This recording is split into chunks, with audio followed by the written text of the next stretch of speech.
Hello students, welcome to my channel. In this video, we will talk about 11th standard Maths quarterly exam important 5 marks. This is first 6 lesson quarterly exam. So 6 lesson important 5 marks in the video.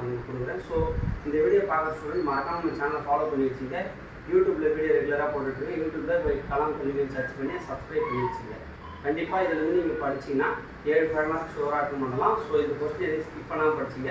Star போடுற question எல்லாம் lower studies maths வராத நினைக்கிற student star போடுற question படிங்க. கண்டிப்பா இந்த எக்ஸாம்ல வர வாய்ப்பு இருக்கு. வாங்க क्वेश्चनல பார்க்கலாம். இப்போ வந்து பாத்தீங்கன்னா டோட்டல் எக்ஸாமுக்கு உங்களுக்கு வந்து பாத்தீங்கன்னா 7 5 மார்க் அட்டெண்ட் பண்ணனும். 7 5 மார்க் வரப்போறா. உங்களுக்கு இதுல சம் எழுதி படிச்சது கண்டிப்பா வரும். இப்போ வந்து பாத்தீங்கன்னா ஃபர்ஸ்ட் எக்சர்சைஸ்ல 1.1 ல ஃபோர்த் சம் ரொம்ப இம்பார்ட்டன்ட். 1.2 ல செகண்ட் சம் ரொம்ப important. Third sum, fifth sum, sixth sum ரொம்ப important, ninth sum ரொம்ப important, 1.3 exercise ரொம்ப important. இதுல இருந்து ஒரு பாட்டு இதுல 1.3 ஃபுல்லா படிச்சா ஒரு 5 மார்க் வர அதிக வாய்ப்பு இருக்கு. Second sum, third sum, 10th sum, 11th sum, 12th sum, 19th sum. இது வந்து பார்த்தா இந்த lower study student இருக்கு பாத்தீங்களா slow learners அது இந்த sum ரேட்ஸ் கோ த்ரூ பண்ணீங்க. 1.4 ல 5th sum, 6th sum, 7th sum, 8th sum. இப்போ எக்ஸாம்பிள் வந்து பாத்தீங்கன்னா 1.2 ரொம்ப important, 1.5, 1.12, 1.13, 1.23, 1.29 ரொம்ப important, 1.30 ரொம்ப important. இப்போ யூனிட் 2 ல வந்து பாப்போம். யூனிட் 2 ல வந்து பாத்தீங்கன்னா எக்சர்சைஸ் 2.4 ல 4th sum ரொம்ப important, 7th sum ரொம்ப important. அப்புறம் வந்து பாத்தீங்கன்னா 2.8 ஃபுல்லாவே important. மூணு சம் தான் இருக்கும். மூணு சம் வித் எக்ஸாம்பிள் எல்லாமே போட்டு பாருங்க. கண்டிப்பா அதுல ஒரு 5 மார்க் வர வாய்ப்பு இருக்கு. அப்புறம் வந்து பாத்தீங்கன்னா 2.9 ரொம்ப important எக்சர்சைஸ். இதுல இருந்து ஒரு 5 மார்க் வர வாய்ப்பு இருக்கு. 2.9 ஸ்லோ லைன்ஸ் வந்து பாத்தீங்கன்னா first question, second question, fourth question, fifth question, seventh question, eighth question, 12th question ஆச்சு படிச்சு வச்சிங்க. அப்புறம் 12.1 ரொம்ப இம்பார்ட்டன்ட். இதுல வந்து பார்த்தா ஸ்டார் போடுறது 3 5 6 7 8 9 10 12. இந்த ஸ்டார் போடுறது ரொம்ப இம்பார்ட்டன்ட் क्वेश्चन. வித் இதுல இருந்து பார்த்தா 2.9 2.12 2.8 இதுல இருக்கிற எக்ஸாம்பிள் எல்லா சமயம் பாத்துங்க. அப்புறம் வந்து பார்த்தா 2.19 வந்து ரொம்ப இம்பார்ட்டன்ட், 2.37 ரொம்ப இம்பார்ட்டன்ட், 2.30 ரொம்ப இம்பார்ட்டன்ட், 2.36 ரொம்ப இம்பார்ட்டன்ட், 2.25 2.26 இதெல்லாம் ரொம்ப இம்பார்ட்டன்ட் 5 மார்க் செகண்ட் யூனிட். இப்போ வந்து தேர்ட் யூனிட் பார்ப்போம். தேர்ட் யூனிட்ல வந்து பார்த்தா எக்சர்சைஸ் 3.1 ல ஃபோர்த் சம் ரொம்ப இம்பார்ட்டன்ட். அப்புறம் 3.3 ல 4 and 6 ரொம்ப இம்பார்ட்டன்ட். 3.7 ல ஃபர்ஸ்ட் क्वेश्चन ரொம்ப இம்பார்ட்டன்ட், தேர்ட் क्वेश्चन ரொம்ப இம்பார்ட்டன்ட். 3.9 ல 3 4 7 இது மூணுமே ரொம்ப இம்பார்ட்டன்டான 5 மார்க். 3.10 ல 11 12 16 ரொம்ப இம்பார்ட்டன்ட். இப்போ எக்ஸாம்பிள் வந்து பார்த்தா ஃபர்ஸ்ட் ரெண்டு தேரம் வரும். 3.1 3.2 இத படிச்சீங்கனாலே கண்டிப்பா ஒரு 5 மார்க் கண்டிப்பா வரும். இந்த தேரத்தை நல்லா படிச்சீங்க.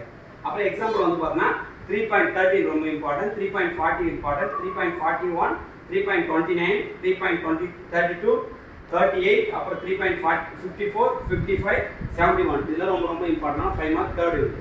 இப்போ ஃபோர்த் யூனிட்ல பாப்போம். ஃபோர்த் யூனிட்ல ஒரே ஒரு எக்சர்சைஸ் மட்டும் நல்லா தரவு வச்சு வச்சுங்க. 4.4 ல எல்லா சம்மையுமே நல்லா படிக்கணும் போட்டு பாருங்க. அது ஒரு 5 மார்க் வரும். அது இல்லாம வந்து பாத்தீங்கன்னா ஸ்லோ லேர்னர்ஸ் வந்து பாத்தீங்கன்னா first question, second question, fourth question, fifth question, sixth question, seventh question, 10th question, 12 13 14 இந்த ஸ்டார் போடுற क्वेश्चन நல்லா கோத்து படிங்க.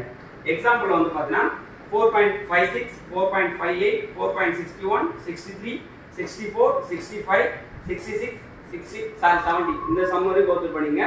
இது வந்து 4th லெசனோட இம்பார்ட்டன்ட் 5 மார்க். இப்போ வந்து 5th லெசன் பாப்போம். 5th லெசன்ல எக்சர்சைஸ் 5.1 ல ஃபர்ஸ்ட் சம், செகண்ட் சம், அப்புறம் தேர்ட் சம் இது ரொம்ப இம்பார்ட்டன்ட். இதுல செகண்ட் தேர்ட் ரொம்ப இம்பார்ட்டன்ட். 5.2 ல 4th sum, 7th sum, 9th sum, 10th sum star போடுற 7 9 10 ரொம்ப இம்பார்ட்டன்ட். 5.3 ல 3 5 11 ரொம்ப இம்பார்ட்டன்ட். 5.4 ல 2 3 4 3 and 4 ரொம்ப இம்பார்ட்டன்ட். எக்ஸாம்பிள் வந்து பாருங்க ஒரு சம் தான் கொடுத்திருக்கேன். 5.12 5.20 24 25 இது ரொம்ப இம்பார்ட்டன்டான 5 மார்க். இத கோ த்ரூ பண்ணீங்க. அப்புறம் 6th லெசன் வந்து பாருங்க 6.2 ல 4th question, 6th question, 10th question, 12th question 10 ம் 12 ரொம்ப இம்பார்ட்டன்ட். அப்புறம் 6.4 ல 10 11 12 13 14 15 ரொம்ப இம்பார்ட்டன்ட். இப்போ எக்ஸாம்பிள் சம்ல 6.9 ரொம்ப இம்பார்ட்டன்ட், 6.12 6.18 ரொம்ப இம்பார்ட்டன்ட் क्वेश्चन, 6.19 6.20 6.38 6.39 6.41 இந்த லாஸ்ட்ல இருக்கிற மூணு சம் கோ த்ரூ பண்ணீங்க. நீங்க இந்த சம் எல்லாம் நீங்க போட்டு பாத்தீங்கன்னா கண்டிப்பா குவார்டர்லி எக்ஸாம்லயும் சரி பப்ளிக்லயுமே 5 மார்க் ஈஸியா ஸ்கோர் பண்ணிடலாம். மேக்ஸ்ல ஃபெயில் ஆகுதுன்னு நினைக்கிற 5 மார்க் இந்த சம்ஸ் கோ த்ரூ பண்ணி போனீங்கன்னா நீங்க 35 மார்க்ல கண்டிப்பா 35 மார்க்குமே எடுக்கலாம். இந்த சம் எல்லாம் கோ த்ரூ பண்ணி போடுங்க. இந்த வீடியோ யூஸ்ஃபுல்லா இருந்தா உங்க ஃப்ரெண்ட்ஸ் எல்லாருக்கும் ஷேர் பண்ணுங்க. மறக்காம நம்ம சேனலை ஃபாலோ பண்ணி வச்சுங்க. யூடியூப் சேனலை சப்ஸ்கிரைப் பண்ணி வச்சுங்க. Thank you.